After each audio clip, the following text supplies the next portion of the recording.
Un traidor revisionismo, una ingratitud de las naciones liberadas. Bueno, lo vamos a repasar ahora mismo con nuestro invitado Cristian Lamesa. Está con nosotros, analista geopolítico. Y claro, lo primero es una lectura. Cristian, bienvenido acá a RT. Una lectura de lo que acabamos de escuchar, sabiendo que Europa, el propio Estados Unidos, el propio Donald Trump ha dicho que quien ganó la guerra fue Estados Unidos. Pongamos las cosas en su contexto. Bienvenido.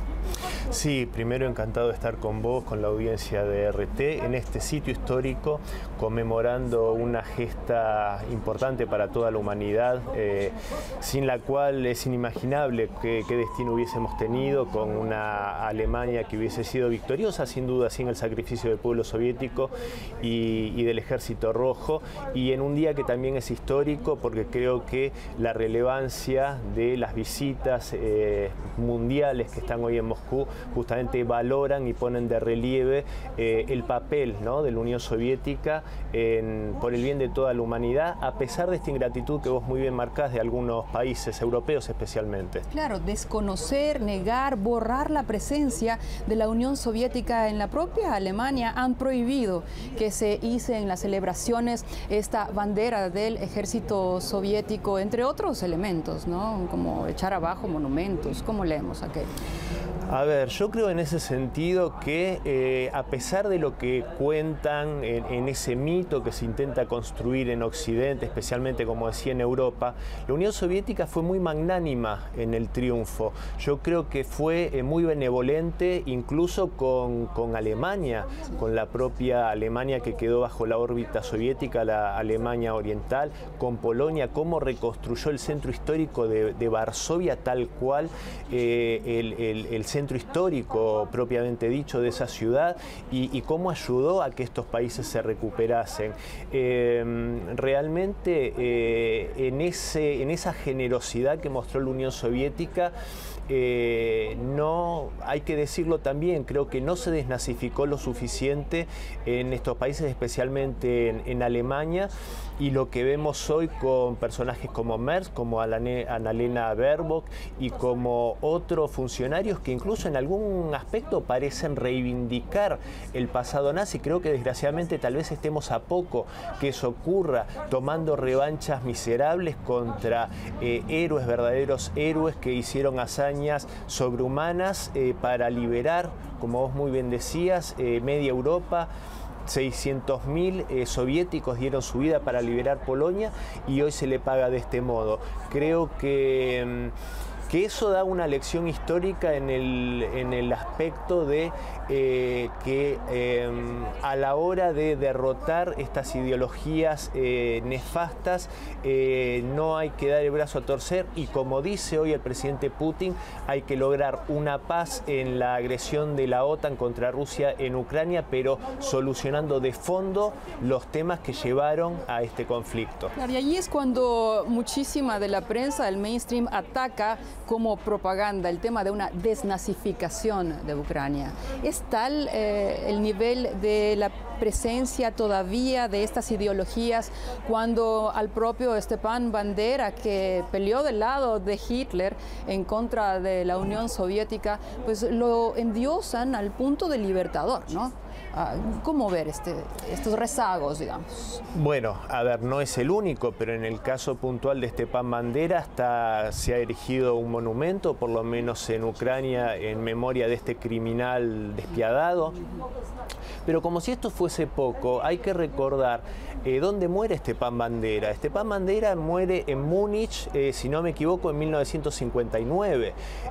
Un personaje que fue apañado por el Occidente, ese Occidente que contra un aliado, contra el que logró la victoria sobre el nazismo, crean la Guerra Fría bajo el mandato de Harry Truman, y los resabios de esta Alemania nazi la alimentan y con los servicios de inteligencia como la CIA, el MI6 y el Servicio de Inteligencia de Alemania Federal ponen individuos como Stepan Bandera a trabajar para ellos. Entonces realmente no llama la atención y realmente es muy alarmante, porque sin duda en países como Ucrania se ha hecho un culto a estos criminales. Justamente allí los autores de las ciencias sociales dice que hay que leer los intersticios, los intertextos. Allí había permanentemente esta rivalidad con la Unión Soviética por asuntos ideológicos y casi que no se elevó la apuesta por apoyar a los soldados rusos. Quizá esta alianza fue por la fuerza de las circunstancias, pero la Gran Guerra Patria se peleó aquí con ese nivel de vidas perdidas, por lo menos 19 millones de civiles se sacrificaron. Y bueno, parecería que había este signo, ¿no?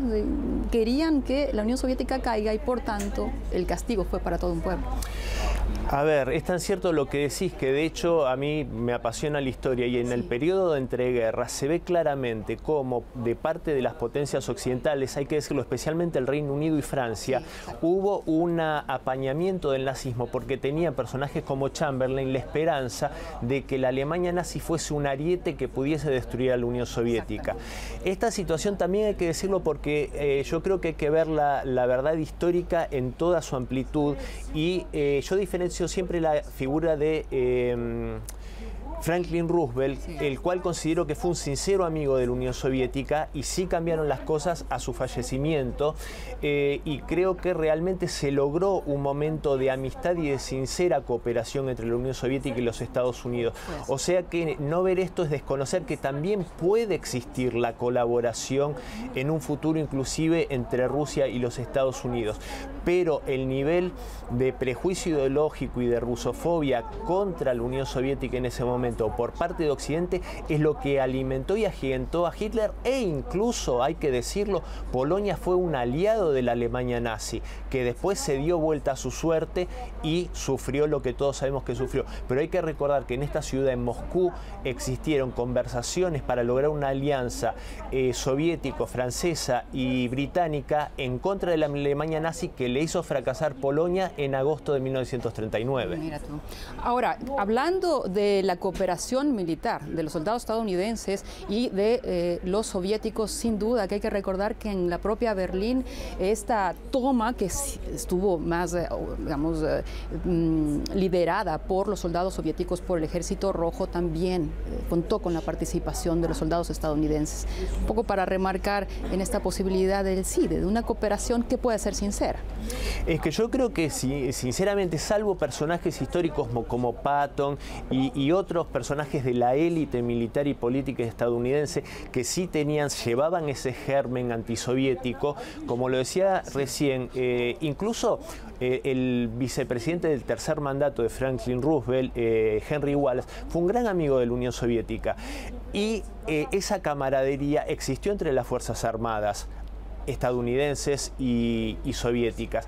Desgraciadamente, a la muerte de Roosevelt triunfa dentro del liderazgo, dentro de la élite política estadounidense, esta lógica de Guerra Fría, que también hay que decirlo, si bien tuvo una posición muy favorable a la resistencia contra el nazismo, Winston Churchill en 1939, también hay que decir que finalizada la guerra fue de los que más azuzó el prejuicio antisoviético. Entonces la historia hay que mirarla en toda su magnitud para realmente aprender de ella. Ahora, justamente este germen de odiosidad permanente hacia entonces la Unión Soviética, pero también ahora contra Rusia, puede haber precisamente desarrollado al punto de cosechar este nivel de relatos deformados, de intenciones de torcer la verdad. Es decir, ¿hay rusofobia detrás del revisionismo histórico?